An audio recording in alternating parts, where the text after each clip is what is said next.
जमीन या मकान पर अवैध कब्जा हो जाता है तो आप लड़े झगड़े नहीं, क्योंकि इसके तहत यानी कि कानून के तहत आप इसकी शिकायत भी कर सकते हैं और संपत्ति का आपको वापस हर्जाना भी मिलेगा। अगर आपकी भूमि है और उस पर किसी ने कब्जा कर लिया है तो ऐसा नहीं है कि उस व्यक्ति ने कब्जा कर लिया, आप उसके खिलाफ कुछ भी नहीं कर सकते हैं। अब है कि ज़मीन या मकान पर हुआ अवैध कब्जा और इसके बारे में आपको बिल्कुल भी लड़ना और झगड़ना नहीं है और इस कानून के तहत कर दें उस व्यक्ति की शिकायत, यानी संपत्ति हर्जाना दोनों ही मिलेंगे आप लोग। तो चलिए आज की इस वीडियो में हम अगर जानते हैं कि अगर आपकी भूमि के ऊपर भी इसी प्रकार का कोई व्यक्ति कब्जा करता है तो आपको इस बात को लेकर अलर्ट हो जाना चाहिए कि इस व्यक्ति के खिलाफ हम सबसे पहले क्या एक्शन लें। अगर वीडियो पर पहली बार आए हैं या चैनल पर पहली बार आए हैं तो आप चैनल को सब्सक्राइब कर दें और हाँ, इस वीडियो को बेल आइकन की घंटी दबाना ना भूलें और इस वीडियो को लाइक करना भी ना भूलें।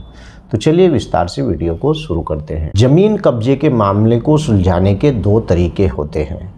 और आप एक तो होता है आपसी सहमति से और कानून का सहारा लेकर। इन दो यानी मुद्दों से आप जमीन का जो भी मैटर है उसे यानी सुलझा सकते हैं। अगर आपकी लैंड या प्रॉपर्टी पर किसी ने अवैध कब्जा कर लिया है तो सबसे पहले आप संबंधित अधिकारी को इसकी शिकायत करें और ज़मीन का जो मालिक होता है अतिक्रमणकारी के खिलाफ यानी उसके तहत एक मामला दर्ज कराया जा सकता है और कोर्ट में याचिका दायर करने के बाद अदालत यानी अतिक्रमण पर रोक लगा सकती है, जिसे कहते हैं कि स्टे ले आता है दूसरा व्यक्ति और साथ ही मुआवजे का भी भुगतान करने का आदेश भी यानी कोर्ट उस व्यक्ति के खिलाफ दे सकती है जो व्यक्ति यानी भूमि पर कब्जा करता है। जैसा कि मैंने पहले ही बताया है कि अगर आपकी भी इसी प्रकार की कोई ज़मीन या प्रॉपर्टी है उस पर अवैध कब्जा किया जा रहा है तो उसके साथ लड़ना झगड़ना नहीं, आपको नियम और कानून को फॉलो करना है। अगर आप नियम और कानून के तहत उसे फॉलो करेंगे तो समझिए कि आपको उस संपत्ति का हर्जाना भी मिलेगा और आपको उस संपत्ति पर कब्जाने वाले से छुटकारा भी मिलेगा। अचल संपत्ति को सबसे सुरक्षित निवेश यानी कि हमारे देश के अंदर माना जाता है क्योंकि इसे पैसा या जेवर की ही तरह चुराया नहीं जा सकता है जो अचल संपत्ति होती है। लेकिन ज़मीन और मकान को लेकर एक खतरा हमेशा बना रहता है और वो खतरा क्या बना रहता है कि कब्जे को लेकर खासकर जब तक या तो आपने किसी को घर खाली यानी कि आपका घर खाली था और किसी ज़मीन जो है उस या फिर ज़मीन आपने किराए पर दे दी हो या फिर ख़रीदने के बाद यानी कि इस ध्यान नहीं दिया हो कि आपने वो भूमि खरीदी थी और उसके बाद वो ऐसे ही पड़ी रही, आपने कोई ध्यान ना दिया हो, तो कई लोग खाली ज़मीन पर अतिक्रमण कर बैठ जाते हैं। मान लीजिए कि भैया ये भूमि खाली पड़ी हुई है और उस पर किसी ने कब्जा कर लिया और वो उस जगह पर यानी कि बैठ जाते हैं और अस्थायी निर्माण कर लेते हैं। देश भर में यानी कि आए दिन ज़मीन और मकान के कब्जे यानी जुड़े विवाद सामने आप लोगों के आते ही रहते हैं और मैं इस YouTube चैनल के माध्यम से भी बताता रहता हूं कि आए दिन मकान या फिर कब्जे से जुड़े विवाद यानी अदालत के अंदर भी आते ही रहते हैं और इन ज़मीनों से जुड़े विवादों को लेकर यानी लोग कचहरी के यानी चक्कर काटने लगते हैं। तो इसीलिए अगर आपकी भी कोई इस प्रकार की ज़मीन या मकान है और उस पर कोई व्यक्ति कब्जा करता है तो इस वीडियो को आप पूरा देखिए, आपको मैं बताऊंगा किस प्रकार से आपको उस व्यक्ति के खिलाफ पहली शिकायत करनी है। यानी कि इस तरह के विवादों की कानूनी समाधान लंबा हो सकता है और इसीलिए बेहतर है कि हम ऐसी नौबत ही ना आने दें कि कोर्ट कचहरी के चक्कर हम लोगों को लगाने पड़े। और भारत में अतिक्रमण और अवैध कब्जे का अपराध माना जाता है, लेकिन इसकी कानून के प्रावधान भी है। अगर किसी व्यक्ति ने आपकी भूमि पर कब्जा कर लिया है ऐसे में ज़रूरी है कि भूमि अतिक्रमण से निपटने के लिए कानूनी तौर पर आपको तरीकों के बारे में जान लेना बहुत ही ज़रूरी होता है। क्या होता है भूमि का अतिक्रमण? मैं आपको बता दूं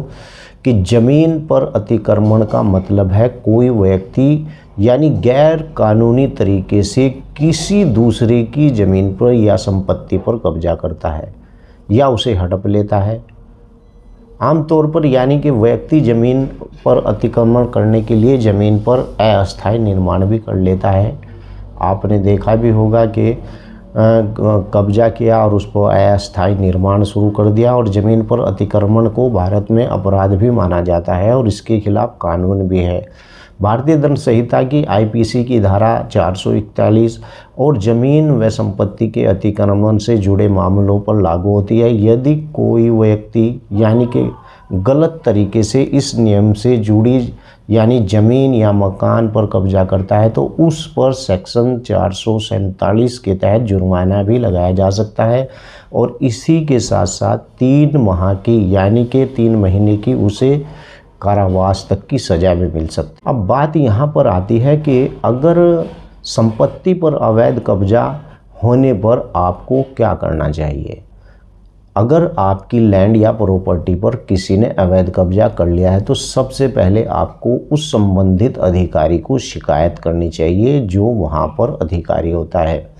आपके क्षेत्र का। और भूमि अतिक्रमण के मामले में यानी मुआवजे की रकम कोर्ट ज़मीन की कीमत के आधार पर तय करती है। यदि कोई अवैध कब्जे के दौरान आपकी संपत्ति में कोई नुकसान पहुंचा रहा है यानी इस प्रकार का, तो फरियादी यानी हर्जाने के लिए ऑर्डर 39 और नियम 1-2 और नियम 3 के तहत यानी दावा कर सकता है। भूमि अतिक्रमण यानी कि इसकी समस्या यानी आपसी सहमति से भी ख़त्म किया जा सकता है, और इसकी मध्यस्थता यानी ज़मीन का विभाजन और संपत्ति बेचना, किराए पर देने जैसे विकल्प शामिल होते हैं। अगर इन 2 तरीक़ों से आप यानी भूमि के कब्जा होने से बचा सकते हैं। तो ये था पूरी वीडियो के अंदर निचोड़ के इस प्रकार से अगर आपकी कोई भूमि पर कब्जा करता है तो आपको इस कानून के तहत यानी कि जो संबंधित अधिकारी वहाँ होता है उसे आप उसकी शिकायत कर सकते हैं, और जब आप शिकायत करेंगे तो आपकी भूमि सुरक्षित भी हो सकती है। और उसके अंदर एक विकल्प आ सकता है कि आप किसी भी तरीके से अपनी भूमि को बचा सकते हैं। पहली बात तो आपको अगर आपकी इस प्रकार की कोई भूमि पड़ी हुई है तो उसे खाली ना छोड़े, क्योंकि मैंने एक पिछली वीडियो में बताया था कि अगर इस प्रकार से भूमि खाली आप छोड़ेंगे तो कोई भी व्यक्ति आपकी भूमि पर कब्जा कर सकता है। वीडियो कैसी लगी है? वीडियो को लाइक करें, चैनल को सब्सक्राइब करें। जय हिंद, जय भारत, खुदा हाफिज़।